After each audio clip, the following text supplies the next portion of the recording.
मेरा नाम दीपांकर चौधरी है। इस बार सिविल सर्विसेज एग्ज़ामिनेशन में मेरी रैंक 42 आई थी। इसके पहले मैं already as an IPS officer posted 2018 में मेरी सिलेक्शन हो गई थी और मैं केरला में पोस्टेड था। मैं अपने बारे में एक ब्रीफ इंट्रोडक्शन देना चाहता हूँ। मेरी शुरू की एजुकेशन हज़ारीबाग में हुई, झारखंड में, from Saint Xavier school in Hazaribagh. And thereafter मैंने अपनी आगे की स्कूलिंग DPSRK में की, न्यू दिल्ली में। उसके बाद मेरी ग्रेजुएशन भी वहीं पे हुई, Delhi technological university, DTU, DC जिसे बुलाते थे, वहाँ से 2015 में मैं ग्रेजुएट हुआ। उसके बाद कुछ दिनों तक मैंने काम किया एंड 2016 से मैंने अपनी 2016 के first few months round about फरवरी से मैंने अपनी प्रिपरेशन स्टार्ट की टुवर्ड्स सिविल सर्विसेज। तो 2016 में मैंने अटेम्प्ट दिया, 17 में दिया। उन दोनों साल मेरा सिलेक्शन नहीं हुआ। ऑलमोस्ट 2.5 साल की प्रिपरेशन, रिगरस प्रिपरेशन के बाद 2018 में मेरा सिलेक्शन हुआ, 2018 के सिविल सर्विसेज एग्जामिनेशन में, with a rank of 166 and I was allocated IPS, Indian police service, and I was allocated Kerala cadre. Thereafter I began my training, but I continued giving the examination. 19 में मैंने फिर examination दिया and like I said I got 42nd rank. So this time I'll be allocated IAS. Now I want to begin with my preparation strategy for general studies, which will cover both prelims, the main examination and the interview. Let me first begin with the book list. Book list, पहले मैं book list के बारे में एक disclaimer दे दूं। Book list कोई hard and fast नहीं है। हर इंसान अपने सहूलियत के हिसाब से, अपने टेम्परामेंट, अपने पढ़ने के स्टाइल के हिसाब से बुक लिस्ट मॉडिफाई कर सकता है। दैट बीइंग सेड, मेरा बुक लिस्ट था, let me begin with history. Ancient history के लिए I studied IGNOU material.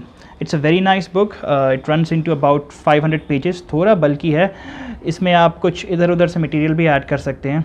Medieval के लिए भी I refer to IGNOU material. Medieval के लिए इग्नू थोड़ा ज़्यादा बल्कि है। आई वुड सजेस्ट कि आप जब उसको पढ़ें तो केयरफुली पढ़ें, पूरी किताब नहीं पढ़नी है, उसमें से काफ़ी सारा पोर्शन है जो आपको हटा देना है। So once you start studying it, आप सिलेबस देख के पता कर पाएंगे कि क्या पढ़ना है, क्या छोड़ना है।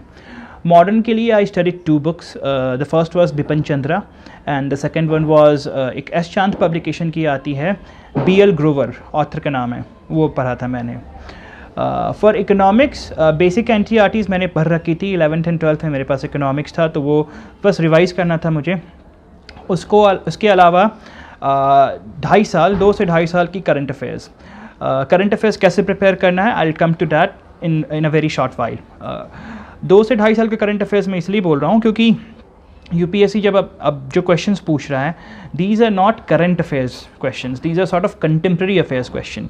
तो वो एक रेंज कवर कर लेता है 2 से ढाई साल का। इसलिए मैं सजेस्ट करूँगा कि आप 2 से ढाई साल का जो भी पढ़ रहे हैं, किसी भी सब्जेक्ट का करंट अफेयर्स पढ़ रहे हैं, एटलीस्ट 2.5 साल का पीरियड कवर करें। सोशल इश्यूज़, मेरा ऑप्शनल जो कि पब्लिक एडमिनिस्ट्रेशन था, तो मैंने काफ़ी कुछ पब्लिक एडमिनिस्ट्रेशन में पढ़ा था जो कि सोशल इशू से ओवरलैप होता था। For instance self help groups, social audit, और बहुत सारे लॉज हो गए, जैसे आपके SC/ST एक्ट हो गया, डाउरी प्रोहिबिशन एक्ट हो गया, और बहुत सारे सोशल इश्यूज़ वाले एक्ट हैं, तो उसका हेल्प मुझे मिला। उसके अलावा मैंने करंट अफेयर्स पे ही रिलाई किया था सोशल इश्यूज़ के लिए फॉर 2.5 years। इंटरनेशनल रिलेशंस, आप करंट अफेयर्स पढ़ें, और बैकग्राउंड के लिए आप गूगल कर सकते हैं। आप बहुत सारे ऑनलाइन रिसोर्सेज मिल जाएंगे आपको, जहाँ पे आप बैकग्राउंड स्टोरी वॉक्स हो गई, और मैनी यूट्यूब पे और बहुत सारे मिल जाएंगे आपको, जहाँ पे आप गूगल करके पता कर सकते हैं कि इसका बैकग्राउंड क्या था और कंटेम्प्रेरी सिचुएशन क्या है। इन्वायरमेंट के लिए फ्रैंकली मुझे अभी तक कोई अच्छी किताब दिखी नहीं है। मार्केट में एक तो बहुत पॉपुलर बुक्स हैं, but those are not sufficient. मेरे खुद के नोट्स थे इन्वायरमेंट के। आई वुड से आप करंट अफेयर्स करें। उसके अलावा आप NIOS का मटेरियल कर सकते हैं, national Indian open schooling system करके एक है, उसका आप मटेरियल कर सकते हैं। इट्स क्वाइट बल्कि बट इट्स वेरी गुड। और साथ ही साथ जो आप करंट अफेयर्स कर रहे हैं उसमें आप एडिशंस भी कर सकते हैं। मैंने ऑनलाइन नोट्स बनाए थे एवरनोट पे इन्वायरमेंट के लिए। बेसिकली इन्वायरमेंट में कुछ 6-7 एक्ट्स हैं, 7-8 एक्ट्स, तो उन एक्ट्स और उनसे रिलेटेड जितनी भी चीज़ें हैं उनको आप बहुत अच्छे से करें। Like for instance environmental protection act है, फॉरेस्ट एक्ट है, फॉरेस्ट कंजर्वेशन एक्ट है। बाय द वे ये दोनों अलग अलग एक्ट है, forest act and forest conservation act. Water act हो गया, एयर एक्ट हो गया, नेशनल ग्रीन ट्राइब्यूनल्स हो गया, ये सारे जितने भी हैं इनको आप काफ़ी डिटेल में करें। इनसे related current affairs, wild life sanctuary, protected areas, tiger reserves, कैसे क्या रूल्स रेगुलेशंस क्या फॉलो होते हैं, ये अच्छे से करें। ये हो गया इन्वायरमेंट। आर्ट एंड कल्चर के लिए मैंने CCRT जो कि एक सरकारी रिसोर्स है वो यूज़ किया था। साथ में जो मैंने मिडीवल हिस्ट्री पढ़ा था इग्नू का, उससे काफ़ी सारा आर्ट एंड कल्चर मेरा कवर हो गया था। साइंस एंड टेक अगेन मैंने करंट अफेयर्स पे ही रिलाई किया था।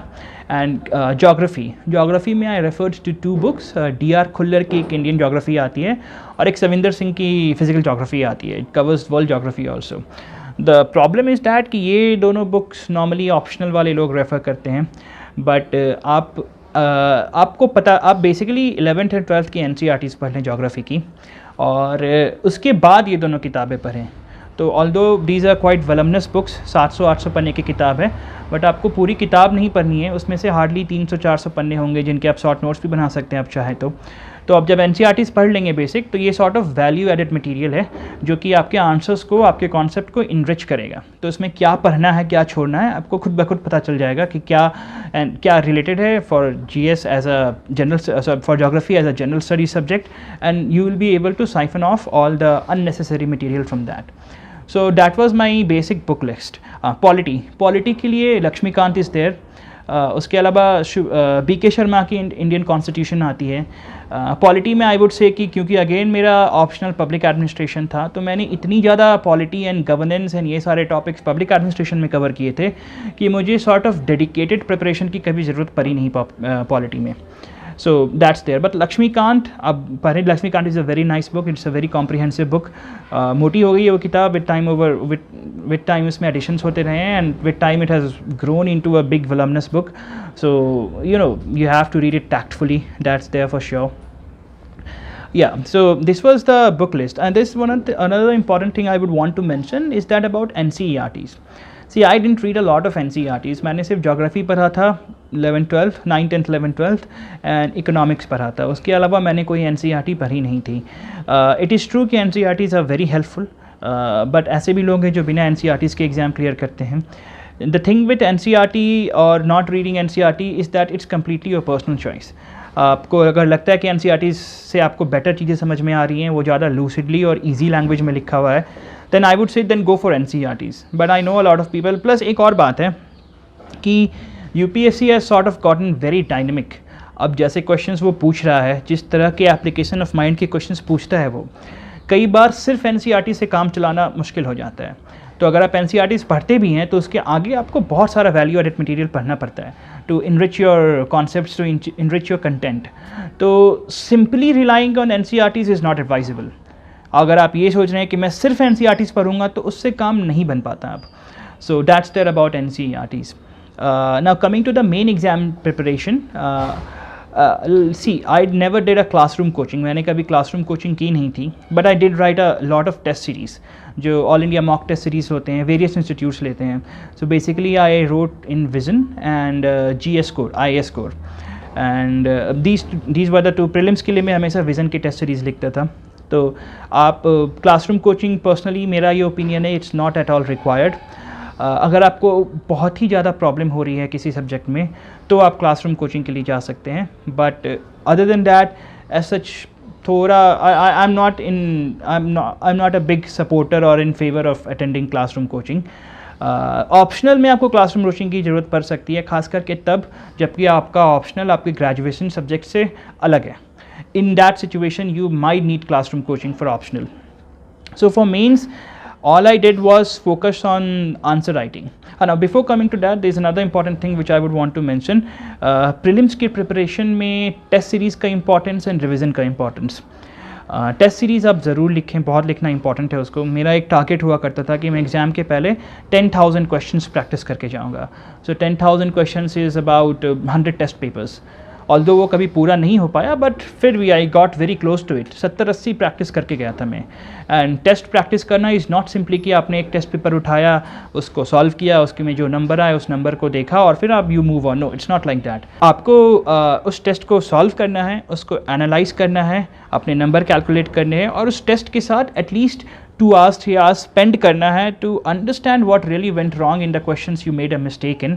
आपने जहाँ जहाँ गलतियाँ की उन क्वेश्चंस को एनालाइज करें, उनके एक्सप्लेनेशंस देखें, उनको Google, Wikipedia, an number of resources मिलेंगे आपको इंटरनेट पे, उससे फॉलो अप करें एंड उसको फिर बाद में दोबारा रिवाइज़ करें। Otherwise there is no point writing a test series. The second important thing was revision. Revision is very very important. Sort of आप 6 बार 7 बार 8 बार जो भी पढ़ें उसको रिवाइज़ करें, बहुत ज़रूरी है ये। अगर आप रिवाइज़ नहीं कर पाते हैं तो पढ़ना ना पढ़ना दोनों बराबर है, उससे अच्छा आप ना ही पढ़ें। बेटर है कि अब जितनी ये बिपिन चंद्रा किताब मैंने एटलीस्ट 7-8 बार पढ़ी थी। ये स्थिति थी कि मेरे पास सॉर्ट ऑफ एक फ़ोटोग्राफिक मेमोरी थी उस बुक की। I could recall page number ये, पैराग्राफ नंबर ये, किस पे क्या लिखा हुआ है, कहाँ लिखा हुआ। I could simply recall those things. So revision is very very important when it comes to prelims preparation और mains preparation. Now coming to main, answer writing पे मैं focus करना चाहूँगा। The way I divide my answers is that मैं हर answers के 3 parts देखता हूँ और the way I look at every answer is कि मैं हर answer को 3 parts में divide करता हूँ। So the first part is the length of the answer, the second part is the content of the answer and the third one is the presentation of the answer. एक sort of college mindset होता है कि length of the answer बहुत important है। अगर 15 number का question है तो 4 पन्ने भरने हैं। ये यूपीएससी में नहीं चलता है। Length doesn't matter. आप लेंथ एक रीजनेबल अमाउंट पे रख सकते हैं, but length is the least important aspect of answer writing. उसको लेके आप ज़्यादा परेशान ना हो कि मेरा आंसर छोटा है या लंबा है। What matters is the content of your answer and the presentation of your answer, and amongst these two what matters more is presentation of your answer. अगर 2 लोगों ने सेम कंटेंट लिखा है तो उसको ज़्यादा नंबर मिलेंगे जिसका प्रेजेंटेशन बेटर है। इनफैक्ट अगर आपका कंटेंट थोड़ा कम भी है, 19-20 का अंतर भी है, तो अगर आपकी प्रेजेंटेशन अच्छी है तो यू विल स्कोर बेटर।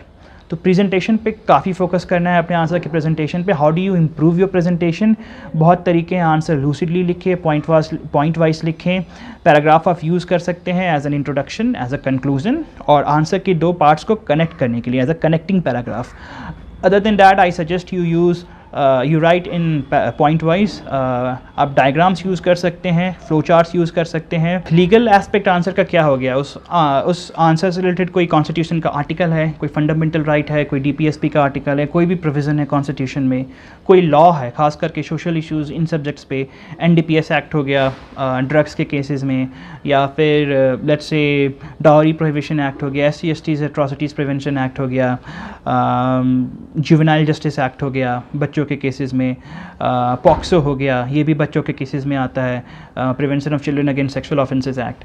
तो ये लीगल बैकग्राउंड, और उसके साथ और क्या आ गया लीगल बैकग्राउंड में? कोई कमेटी का रिपोर्ट है, किसी कमीशन का रिपोर्ट है, कोई सुप्रीम कोर्ट का इंपॉर्टेंट जजमेंट है, कोई इंटरनेशनल कन्वेंशन है, कोई प्रोटोकॉल है। ये सारी चीज़ें आंसर्स का एक sort of legal background form करती है। इसको आप ज़रूर मेंशन करें, फैक्ट्स एंड फिगर्स मेंशन करें, लाइक ऐसे लूसिडली एंड क्रिस्प आंसर लिखें। ट्राई करें कि आपका आंसर ब्रॉड बेस्ड हो, इन द सेंस कि आप एक ही टॉपिक को पकड़ के इन डेप्थ में जाने के जगह आप उस आंसर्स को बहुत सारे डिफरेंट पॉइंट ऑफ व्यू से कवर करें।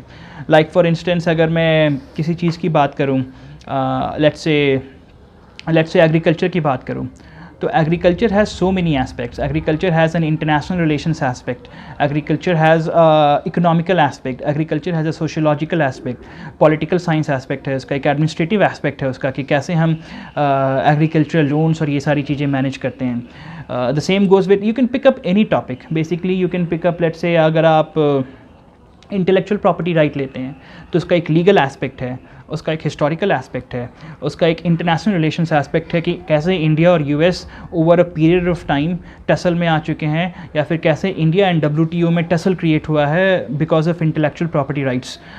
उसका एक पॉलिटिकल एस्पेक्ट है कि लोकल स्मॉल इंडस्ट्रीज़ को प्रोटेक्ट करना है, उनकी एक लॉबी है. उसका एक एडमिनिस्ट्रेटिव एस्पेक्ट भी है. So basically try and cover your answer from every aspect, चाहे वो लीगल हो, चाहे पॉलिटिकल हो, चाहे एडमिनिस्ट्रेटिव हो, चाहे फाइनेंशियल हो, चाहे इंटरनेशनल रिलेशन हो, चाहे सोशियोलॉजिकल हो, चाहे हिस्टोरिकल हो, चाहे जोग्राफिकल हो. आंसर को आप ब्रॉड बेस्ड बनाएं, ना कि आपने एक लीगल एस्पेक्ट पकड़ लिया और उसमें काफ़ी इन डेप्थ चले गए। A broad based answer is certainly about will fetch you better marks. Diagrams use करें, फ्लो चार्ट्स यूज़ करें। 2 things about diagrams and flow charts which I tell everyone. Number 1, diagrams और फ्लो चार्ट्स आपको पहले से practice कर, ये तो this is the third thing, आपको पहले से प्रैक्टिस करके जाने पड़ेंगे। आप सोचिएगा कि मैं एग्जामिनेशन हॉल में ऑन द स्पॉट इम्प्रोवाइज़ कर दूँ, तो वैसा नहीं होगा। आपको पहले से टॉपिक बाय टॉपिक प्रिपेयर करके जाना होगा। So that's there. And diagrams में आई वुड से कि द 2 important थिंग्स आर कि डायग्राम्स और फ्लो चार्ट्स और anything like that should be self explanatory. ऐसा नहीं कि आप एक डायग्राम बना रहे हैं या एक फ्लो चार्ट बना रहे हैं, फिर आधा पेज स्पेंड कर रहे हैं उसको एक्सप्लेन करने में कि मैंने ऊपर बनाया क्या है। अगर ऐसा करने की ज़रूरत पड़ रही है तो आप बेहतर है ना बनाएं डायग्राम, सिर्फ एक्सप्लेनेशन लिख दें। ये नहीं करना है हमें।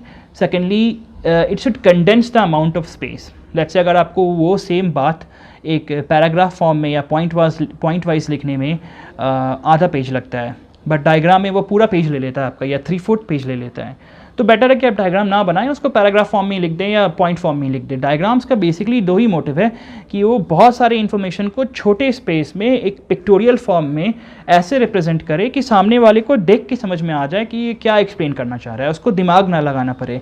सेल्फ एक्सप्लेनेटरी होना उसका बहुत ज़रूरी है।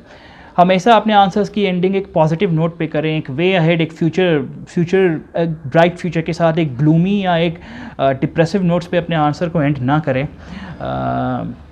बाकी करंट अफेयर्स, अब जैसे मैंने प्रीलिम्स और मेंस की बात कर ली, तो now let me come to current affairs, जो कि कॉमन है in both prelims and mains. मेरा ये तरीका था करंट अफेयर्स प्रिपेयर करने का कि मैं विज़न के मंथली मैगजीन्स फॉलो करता था। आई वुड ऑल्सो सजेस्ट कि आप मंथली मैगजीन्स ही फॉलो करें जिस किसी भी इंस्टीट्यूट के करते हैं। आई वुड ऑल्सो से कि आप ये जो ईयरली कॉम्पाइलेशंस आते हैं, लिस्ट्स आते हैं, 50 मोस्ट इंपॉर्टेंट टॉपिक या 1 साल का कॉम्पाइलेशन, 1.5 साल का कॉम्पाइलेशन, इन चक्करों में ना पड़ें।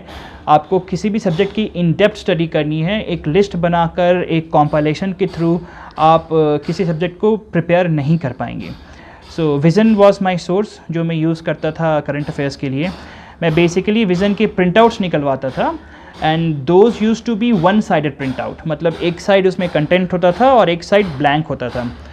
तो बेसिकली अब मैं कोई राज्यसभा का प्रोग्राम देख रहा हूँ या न्यूज़पेपर पढ़ रहा हूँ, मुझे कुछ एक्स्ट्रा इन्फॉर्मेशन मिली, तो जो ब्लैंक साइड है उसको मैं उस इन्फॉर्मेशन को कंडेंस कर दूंगा 4 या 5 लाइन में, स्क्रिबल कर दूंगा। या मुझे कुछ और एक्स्ट्रा इन्फॉर्मेशन कहीं विकीपीडिया पे या किसी टेस्ट सीरीज़ में मिली, तो मैं इन्फॉर्मेशन लेके स्क्रिबल कर दूंगा साइड में या पीछे में। फिर मैं क्रॉस रेफरेंसिंग करता रहूँगा। लेट्स से मैंने मई में कुछ पढ़ा और मुझे याद आया कि इससे रिलेटेड एक न्यूज़ मार्च के महीने में आई थी, तो मैं वहाँ पे मेंशन कर दूंगा refer to March page number so and so. March में भी मेंशन कर दूंगा मैं refer to May page number so and so. ये क्रॉस रेफरेंसिंग करना बहुत ज़रूरी है ताकि आप अच्छे से रिवाइज़ कर पाएँ।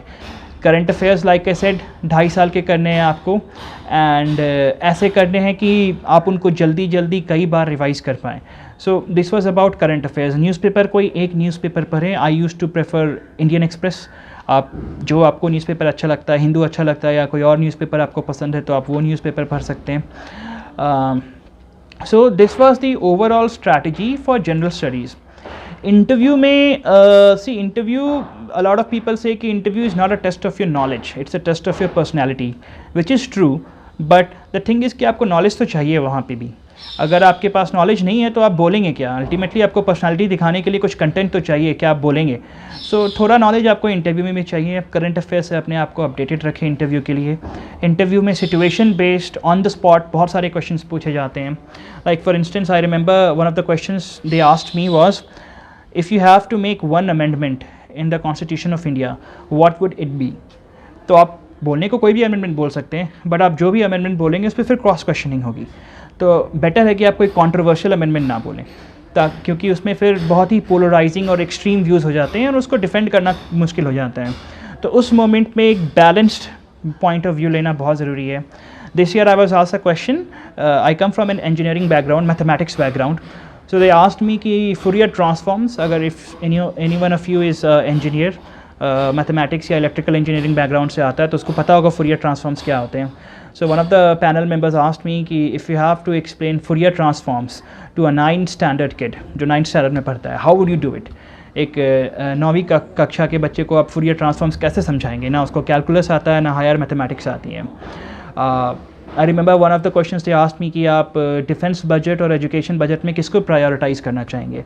डजेंट मैटर, आप डिफेंस भी बोल सकते हैं, एजुकेशन भी बोल सकते हैं, कोई सही या गलत आंसर नहीं है इसमें, डिपेंड करता है कि आप अपने आंसर को जस्टिफाई कैसे करते हैं, दैट इज़ मोर इम्पॉर्टेंट।